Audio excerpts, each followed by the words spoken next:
Wow, we literally close out part 4, focusing on the nipple seen and heard around the world.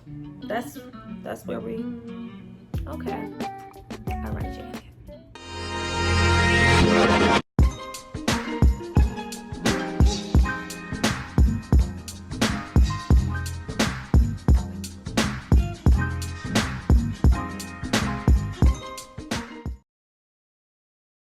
Now, we end off part 4 of this documentary focusing on the Super Bowl situation and her relationship with Jermaine. We don't really say a whole lot between part 3 and part 4 about their relationship, just that she was really happy. She thought that this was the guy for her. We don't really get, even though Jermaine is there being interviewed, neither one of them say a whole lot. It's just like the both of them are going out of their way to say, oh my God, he's so sweet, he's so amazing, she's incredible. It's just like, okay, incredible, yeah, why didn't it work? Okay, yeah, you cheated, okay. But they don't go into detail about anything. It's just like, yeah, I thought he was it. I wanted to have these babies. It just seems like she was the most happiest as far as relationships at that moment with Jermaine, and she really cared for him. And she had to, because honey, she didn't say a bad thing about him. Except he's just so sweet, so great. It's the sweetest, most generous. Okay, girl, but he cheated. You don't want to talk about, okay, that's cool. You got to talk about that. We immediately focus in on all things Super Bowl. We don't talk about anything else in her career. This was literally a Wikipedia check off list. We don't get personal at all, even in the end. Now we have her speak on Justin Timberlake. They NSYNC opened for her. She was close and she was prepping for the Super Bowl. She's so excited. By this time, we have had her choreographer introduce the main one, and they become friends and they have this bond. And just everybody, there's just a sense of loneliness here. You know, her not being able to trust anyone, her not making friends, her just being alone and grasping to anybody who shows her any ounce of, you know, security, that they're nice, that they're sensitive, that they have more interest in her as a person than as an artist, which I would have loved for her to elaborate on, you know, her feelings, like what has happened for you to feel that way. It's cool, but you have them there just really geeked for the Super Bowl. They get there in the moment. She wants Justin to come in. Better have you naked by the end of this song.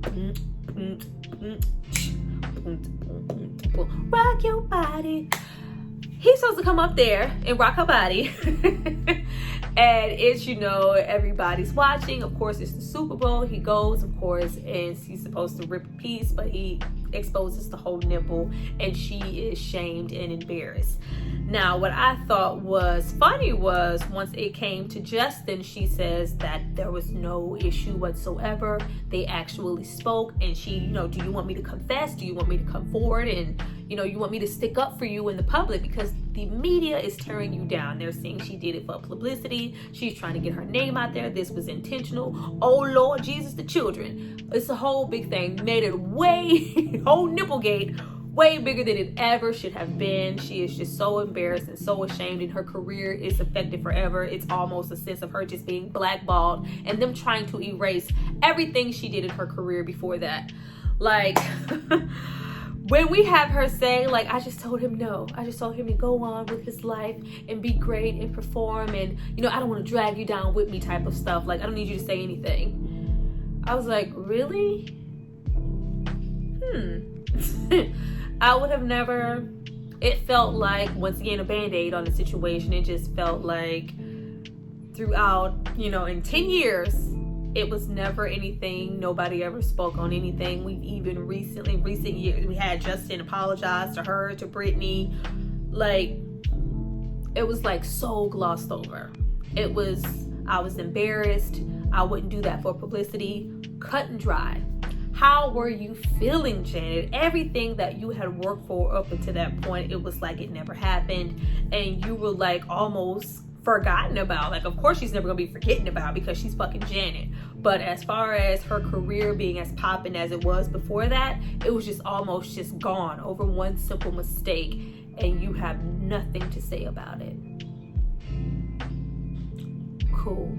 We leave the whole FCC investigating Janet, her career going she don't have nothing to say about it. Everything was cool. She's going to get back up and dust herself off and never complain and keep going. They were supposed to be like, you know, she's a machine, like she's a professional. She's never, I understand that, but damn, Janet, they was coming for your neck, sis. You got to, okay, all right, that's cool. We have that going on in the mix of Jermaine cheating and her relationship falling apart. Then you also have Michael on trial. All of these things are pretty much going on at the same time. They are trying to tear your whole family down. There was a sense of, you know, we're trying to support Michael, but, you know, Michael, what you have going on here is affecting Janet too. They're being even harsher on her because you have this case going on. All of this going on. And it's just not elaborated on. It's just spoken of as a fact. And then we skip.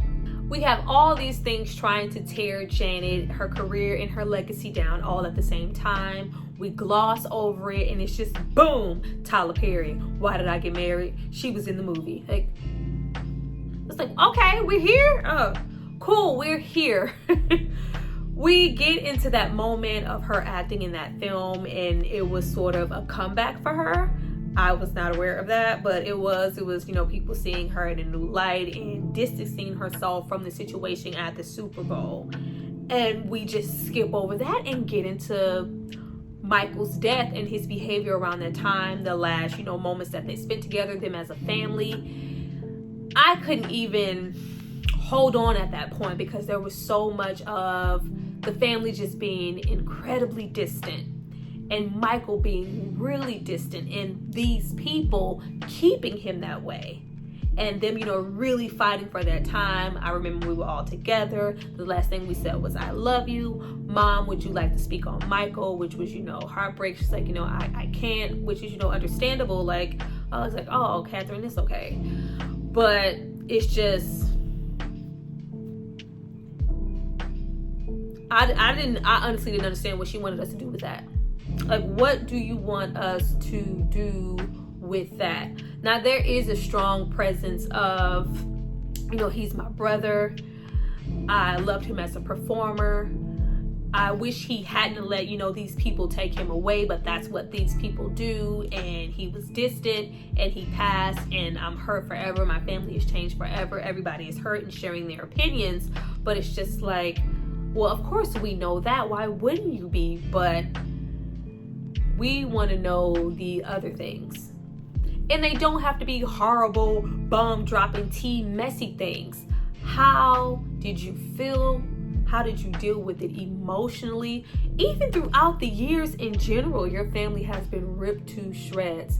How has that made you feel as a daughter, a friend, a sister? Like, how have you been able to manage the backlash that your family, you know, your brother has received through the years and still continue to go on? Of course, we have that implication throughout the doc, like she's just a really strong, quiet, brave person. That's good, but can we get a little bit more? Because it's really starting to feel really incomplete. Near the end, like, I literally fell asleep. I fell asleep. It felt incredibly rushed, and I don't want to hear that, well, you know, it was just a 4-part. She really needed 6 or 8. No, she didn't. If she dragged this out for 4 parts, I would hate to see 6, because clearly you were very limited on what you wanted to share, which is your prerogative.